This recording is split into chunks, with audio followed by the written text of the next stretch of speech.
to the Member Engagement Show with Higher Logic, the podcast for association professionals looking to boost retention, gain new members, and deepen member involvement. Each episode, we'll bring on some experts, talk shop about engagement, and you'll walk away with strategies proven to transform your organization. I'm Kelly Whalen, a marketing professional and association enthusiast, and I'm so happy you're here.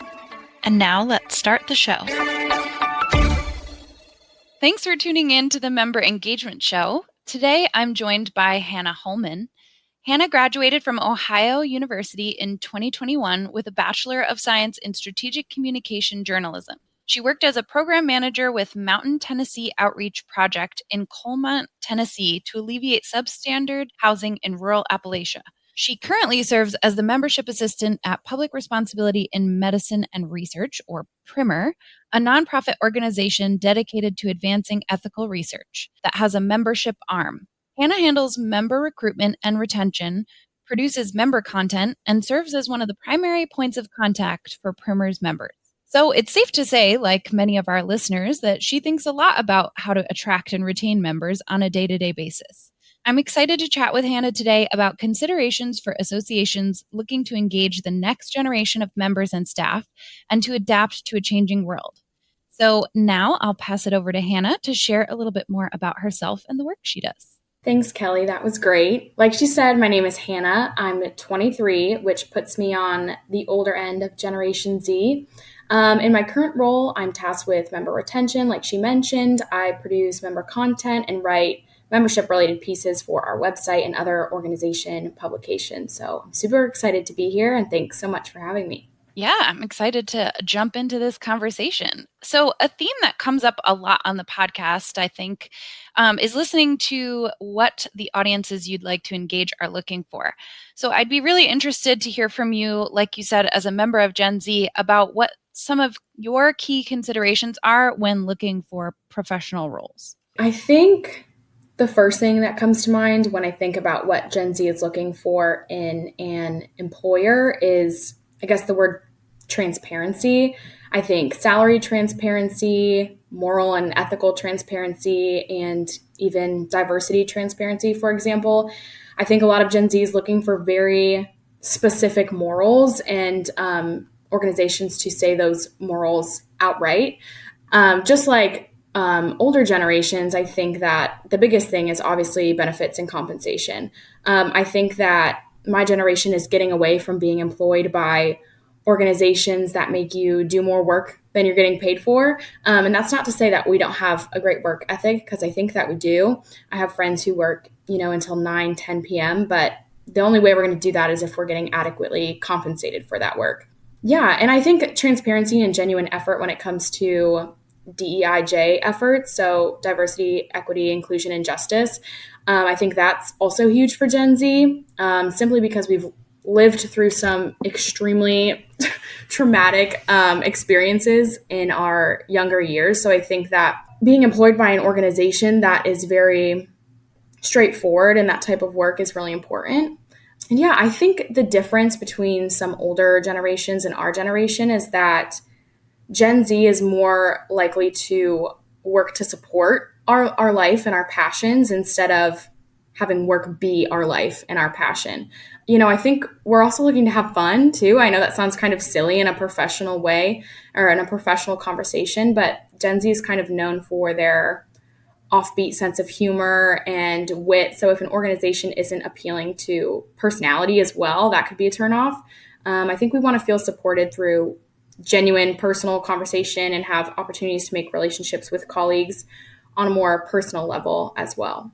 Yeah, that makes a lot of sense, because I feel like any generation is kind of impacted by the things they've experienced in their lifetime, and especially in like formative years. And I think like if you are coming into the workforce after, frankly, the pandemic, just kind of seeing both like your life change drastically and also like people died, and like kind of witnessing that and seeing, sorry to take it on such a dark turn. No, but you're right. Seeing that like your longevity is not guaranteed, and wanting to have that life outside of work and maybe not have work be your passion makes a lot of sense in that context, because you, again, your next day isn't guaranteed. So why would you then, unless you really like enjoy what you're doing, you wouldn't want to necessarily be like spending the majority of your time at work. You want to have a job that supports your life outside of work. Yeah, absolutely. I totally agree. We're also the first generation to live in a post 9/11 world, too. Mhm. So a lot of our formative years were, I guess, fearful, really. Like what you're saying makes a ton of sense. I think we as a generation are going to get more and more away from having work be the primary driving factor in our lives.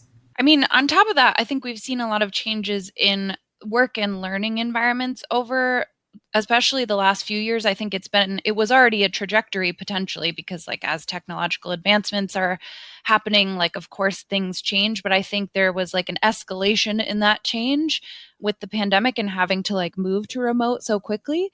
And I don't think this always comes down specifically to generational differences, but I'm wondering about your thoughts about like planning ahead to bring in the next generation of members in this environment of the change in the ways that work and learning happen. I think first, technology is absolutely vital because the way we use technology and how it's been a part of our lives compared to other generations is drastically different. I mean, personally, I did 2 full years of college completely remotely. I didn't have any in person instruction. So, that being said, we're very well versed technologically. But getting into the specifics, I think that that means going beyond email. There's so much email, and it's human nature to block out the noise. So, if you're getting emails constantly from organizations or marketing emails, for example, you're going to block them out. You're going to delete any emails that aren't coming from your colleagues or your coworkers because there's just so much content and so many things to pay attention to. So I think to answer your question, coming up with ways to creatively pop into our lives, like posts on LinkedIn, advertisements on social media, like Instagram stories, things like that, making a funny TikTok that subtly communicates, the value of membership, because my generation, we're definitely not reading any unnecessary emails. That's for sure. Yeah, I think too, like I, as someone who like has spent a lot of their career doing email, I think there's just a running joke about whether or not email is dead. And I wouldn't say that it is. I mean, we just had our email benchmark report go out that kind of showed that people still open emails, but I think it becomes very important, like you said, to not like inundate people with emails. So you're not going to necessarily have better results from sending like 6 emails about the same thing, because people are drowning in Mm-hmm. email. So I agree with you. Like diversifying the channels that you're communicating with your members on seems really important in this era. And so, not to say that you wouldn't send an email too, but like you can't just rely on email. That can't be the only way that you're communicating with people. Right. And I think every time you're communicating with your members, you have to be communicating value, so that they have a desire to open your emails or to engage with your community. Like I think sending people to community, for example, that's another touch point where you can engage your members on if they're like invested in the community, if they're seeing value in going to that community and logging in there, like they might log into another like social media site. Mm-hmm. You have that additional touch point. Yeah, no, I totally agree. I think reducing the barrier to communication is huge. Our generation has really easy access to information through the internet. You can teach yourself skills very easily. There's free master classes, YouTube videos, LinkedIn, and Google certificates, even. The list goes on and on and on. So making yourself visible as a point of contact in a world that's overrun by content can be extremely helpful. And I think as far as messaging goes, I think the value of membership, like you said, needs to be shown in a very clear and concise way. So maybe saying how an association membership can help us advance and get a raise through certification or other professional development. Or, like you said, pointing out that a community can be a specific place to solve a specific problem that somebody's having, because we're used to instant gratification and we're not going to be reading a 200-word post, 200-word email And honestly, I think you're lucky if we read like a 50-word post. But yeah, going back to the original question, I got a little off topic there. I think one thing to watch out for while entering the new age of technology is that my generation has a very low tolerance for the fact that some organizations could use outdated systems. I think older generations were maybe digital pioneers, if you will. They created all the pathways to integrate technology into, corporate nonprofit spheres, but they've never had to learn to accept that technology into their day-to-day roles. But my generation, on the other hand, we expect technology to be able to do just about anything and do it seamlessly. So if your systems aren't efficient, I don't think you will be gaining or keeping our attention. That makes a lot of sense. And actually, in my own experience, that's something I kind of admire about the folks from Gen Z that I've worked with, is that the impetus to action, their impetus to action is lower. So if you have like an inefficient system or something, I feel like the point at which somebody checks out is like much sooner than maybe I even personally would do. And I think that's something to be embraced, like, or it should be embraced by organizations both for their staff and their members. Like if you have Gen Z staff or Gen Z members that are saying like, hey, this thing doesn't work that well, like this is not the most efficient way to do this, I would listen and be like, Yeah. okay, do you have ideas about what we could do better? Have you, or do you want to, like, this might be an opportunity for growth where you say to someone, thanks for pointing that out. Instead of being like cranky that someone's pointing out this doesn't work well, it's an opportunity to say, hey, thanks for pointing that out. Do you have time to like research some other options and come back to me and make a proposal for something that would work better? And then not only have you heard and listened to this person bringing you an opportunity to improve efficiency, you've also given that person an opportunity to showcase their professional skills and like take on like a project that they can lead and bring you possibly a way to improve something. And maybe you won't implement it the way that they're bringing it to you, but it's, to me, it's worth having that conversation. No, I totally agree. Although I haven't been working professionally for years, there have been a few times where I've made a suggestion and it could be put on the back burner. And I think that can be a huge mistake just because there are organizations that are listening to their younger staff members. Those organizations are on trend, adaptable, and usually fairly up to date. So if your organization isn't listening, that immediately gives you the disadvantage in recruiting the next generation of employees. Like you said too, I'm not saying we're always right or it always has to be implemented in the exact way that is suggested, but I am saying that we're usually fairly on trend. So at least considering what younger employees have to say, I think can be really beneficial.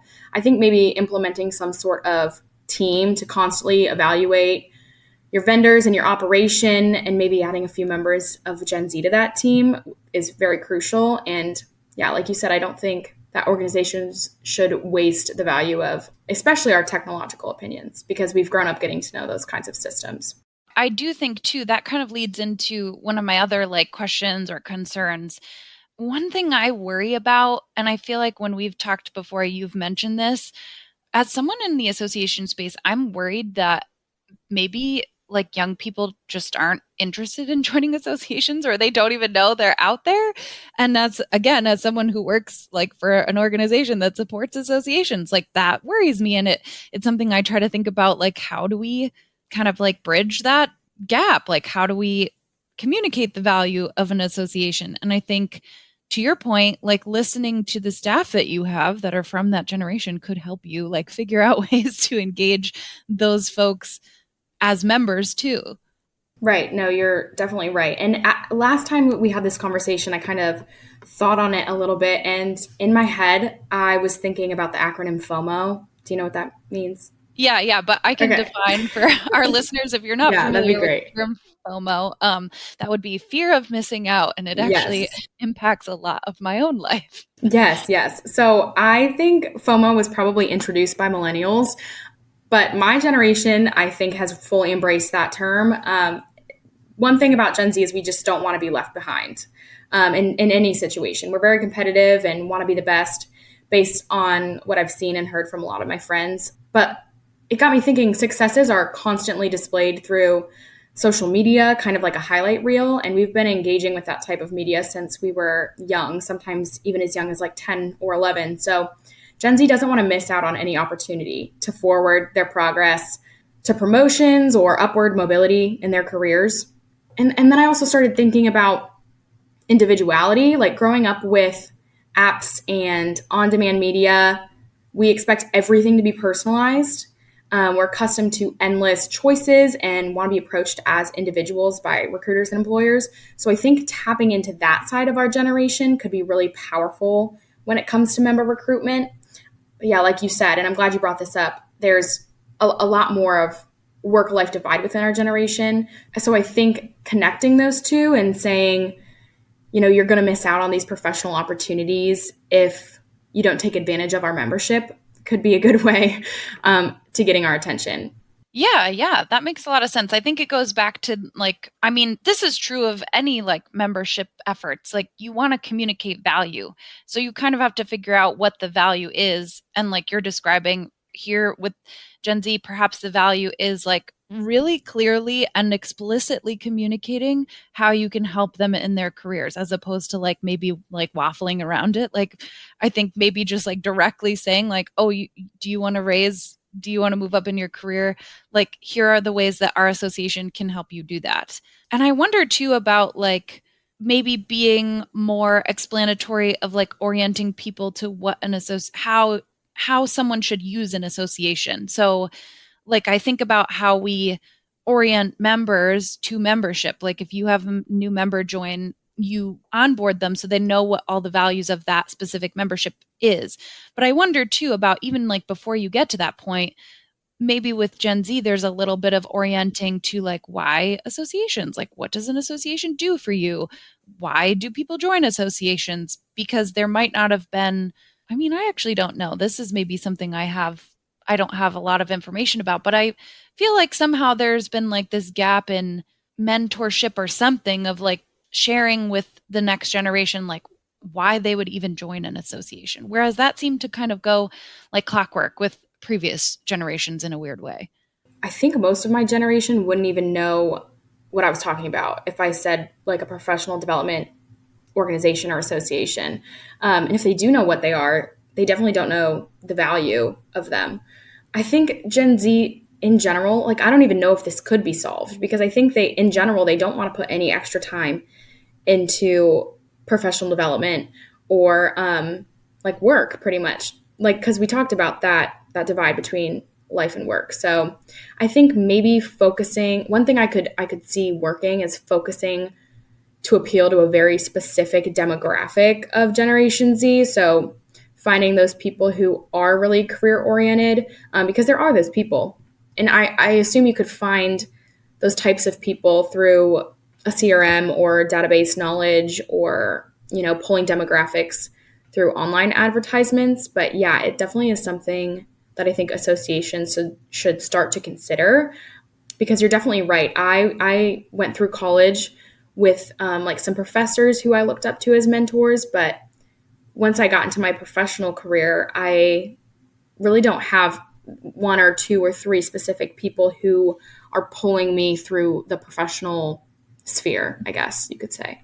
Yeah, and maybe that's like it strikes me that then there's this opportunity for an association to do that to maybe I don't know, highlight that they can help folks or and but I think you have to get your foot in the door first. Like you can't communicate with Gen Z unless you have their attention somehow. Mm-hmm.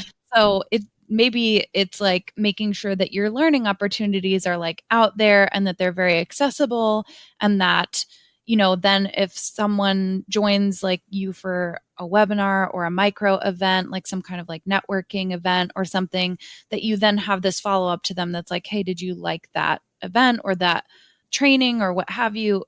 Here's how membership now could help you, which I don't think is like, that's not a brand new concept. Like membership organizations already do that.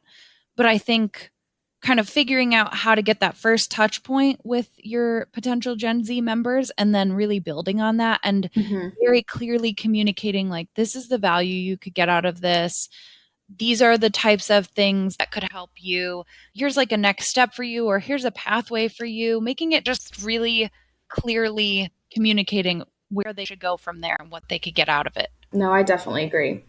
I try to kind of mention that with some different examples like Instagram advertisements and TikTok videos because I know this is very stereotypical Gen Z of me, but I can think of some specific companies, and this isn't really necessarily associations, but different like corporate companies that I just really enjoy watching their TikTok videos. I think that they're so funny and so engaging, and I look forward to see what they post next. And in turn, that's highlighted their brand in my head in so many different ways. So I think trying to brainstorm creative ways, like you said, to just pop up kind of here and there can be really, really impactful. But yeah, I think you're right. It's a tricky situation. It strikes me that in something you were just saying about like TikTok brands that do things well, what it becomes is like you become part of someone's routine. So like I'm just thinking about like the death grip Duolingo has on like people, and that Mm-hmm. they lean into that, and then they become this like source of entertainment for people. People become attached to the brand. Even like I don't even have Duolingo, and I've like watched their TikTok videos, and now I like think about them, even though there's no reason that I would have been thinking about them otherwise. I think there's something that associations could maybe learn about that. Like I don't know that you have to go to that extreme, but I think the idea of building off of what you've brought up a couple times, like popping up subtly in people's lives or like becoming part of their routine in a way that they are like looking at your brand more often, that they're like seeing you and then you're on their mind. No, I completely agree. I think of a lot of airlines actually on TikTok that do that well. There's some really funny, I mean, in reality, it's marketing, obviously.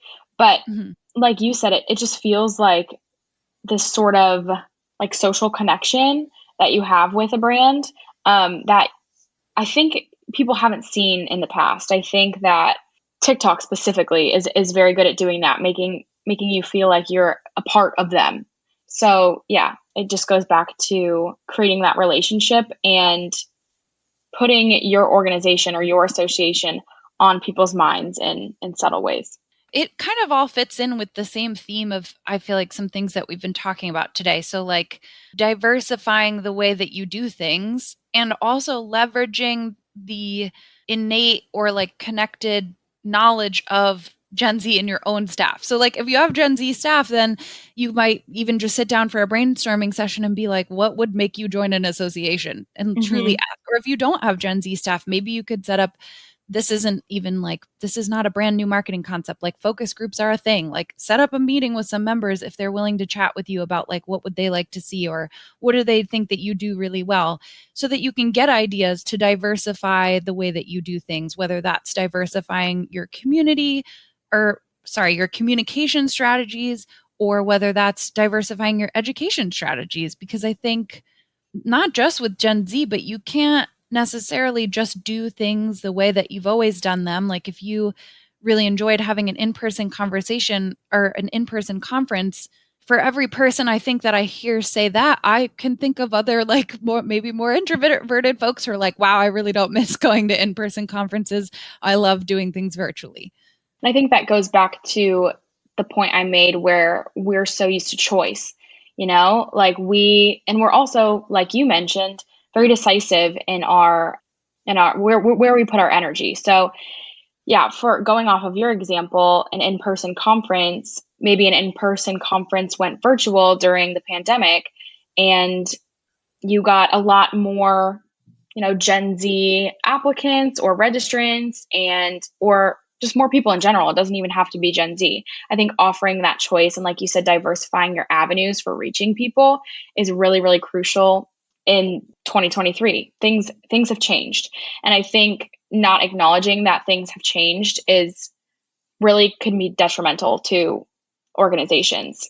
And I just like that that kind of just goes hand in hand again with what you said earlier about like having maybe spaces to evaluate your processes and making sure there's there's different voices at the table, including your maybe your Gen Z staff, maybe including some members from different groups, just to come up with new ideas and not necessarily like sink resources and time into things that maybe, even if they were really successful in the past, that doesn't mean they're going to be really successful going forward. I think it's like a constant evaluation. And I don't think it has to be over the top or hard. I just think it's taking that time, having that time like structured into what you do to think through those things. Even thinking about this podcast, do you know how it came about? Oh, actually, I don't. I think before I joined Higher Logic, there was someone who like started the podcast, and then it has had a couple different hosts. But I think it maybe came out of a desire to have a more casual place to discuss stuff with people. Like you have your more structured conferences or webinars, or maybe like learning resources where someone reads something, but maybe some people like to listen to just a casual chat between people.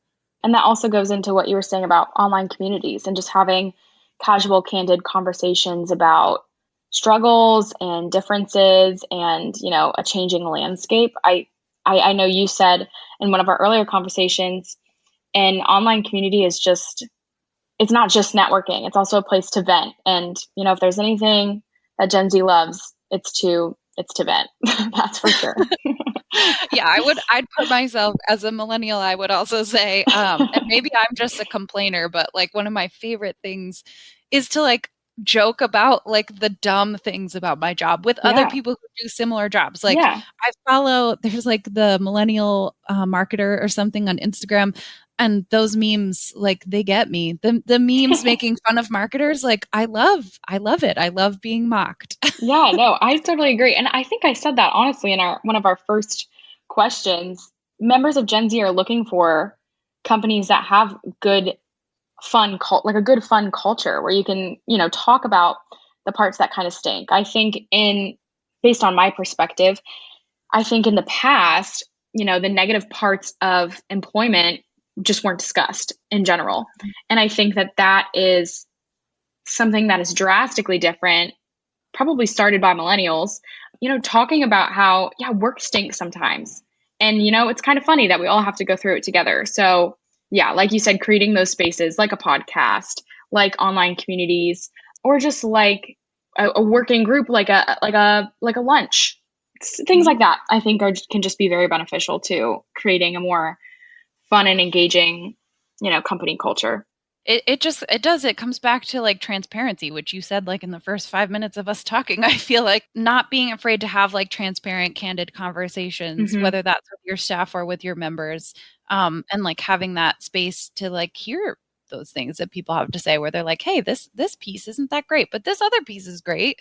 It doesn't have to be like overly negative, but I also don't think you want to have like toxic positivity or just like pigeonholing people into specific ways that you think that they should engage. Like I think you should listen to how they want to engage and what they're looking for so that you can offer that. Yeah, I totally agree. I think like kind of like recapping what I feel like I've been hearing, it's like transparently communicating your organization's like values, your DEIJ efforts, maybe even if it's for staff, your salary and culture to attract folks so they can see if the organization's going to be a good fit for them. And then when you have the next generation on your staff, you're better positioned to engage the next generation in your membership, because you should be creating these spaces to hear from those folks, like what they would be looking for or what ideas they have. And that just helps you then diversify your communication channels, your learning opportunities, so that you're creating these so that you're showing these different value propositions to potential members, and you're telling them why they should be part of your organization, and you're offering this personalized experience because they have choice, like you said earlier. And I think technology like undergirds all of that. Like you have to have the technology to be able to support your personalization, to support these different learning opportunities. So I think taking a good look at God, sometimes I hate this word, your tech stack. Like, I just feel like I hear it all the time, but like taking a good look at your tech stack and saying like, what are the things we're trying to achieve and where are the inefficiencies? And again, listening to your staff, potentially your Gen Z staff or your younger staff who are saying, hey, this isn't efficient. And I like, maybe they would literally say, I did this better this way in college. Like I frankly like feel like I've heard that from people. They were like, wait, why are you using this Excel spreadsheet? You could use XYZ thing. And I'm like, wow, I didn't even know that existed. I mean, even something as simple as like making graphics in Canva. Like you don't need this huge, expensive vendor system to create a comprehensive, cohesive deck. Like you said, you can just go to Canva and they will be pretty much pre-made for you. You can fill in your colors and edit the fonts if you want. You know what I mean? Like just subtle changes that can make things leaps and bounds easier and oftentimes cheaper as well. But I think we got a good flow going there. I love the recap. Thank you. Yeah, of course. Yeah. I just felt like there were so many like ideas within the same themes that were coming together. So I really like that Canva example you bring up too, because like, and I'm sad for people who have like a degree in graphic design, and not to say that graphic design still isn't this really valuable skill. Like sometimes it's just the sense of like someone having a good like eye for things. But like you said, it doesn't have to be this huge expensive platform. It doesn't have to be the most complicated structure you've ever like built on like Adobe Illustrator. Like you can use a template in Canva that someone else built. Yeah, exactly. And like you said, graphic design definitely isn't unnecessary. There's definitely, if you want to build, like we're saying, a virtual conference and you need a graphic designer, absolutely. But if you just want your Instagram to look cute, definitely utilize Canva. It takes much less manpower or woman power, people power, and it's cheap. It's free in some cases. So no, definitely. Well, I feel like we've covered a lot of really interesting, cool stuff today. I really appreciate you coming on and sharing your opinion. I feel like I put you on the spot of like, tell me what Gen Z wants. So I really appreciate your opinion, both as someone who works at an association and is part of Gen Z, but also as just a membership person who's doing the same thing that our listeners are doing to try to engage members. Yeah, absolutely. This was so fun. Thank you so much. And I really commend you on walking the walk, talking about bringing Gen Z into conversations. You did it. And I'm really thankful for this opportunity. So thank you so much. Oh, yeah, you're welcome. It's been a pleasure to have you on. And for those of you listening that, want to keep having this conversation about attracting and retaining the next generation of association members and staff, Higher Logic is having a webinar on March 21st from 2 to 3 p.m. Eastern time. We're going to have a panel of folks who will kind of do a similar thing. They're going to discuss and explore the ways associations can support the next generation of incoming staff and members. I think we're going to talk about considerations for your technological infrastructure, ideas for cultivating a flexible work and learning environment, strategies for supporting members and staff's professional growth. So I think that'll be another really great conversation because like we talked about today, we kind of want to hear like a bunch of different perspectives because we get better ideas when we all share our ideas and brainstorm together. Well, thank you again, Hannah, for coming on, and thank you to our listeners for joining us. We'll see you next time.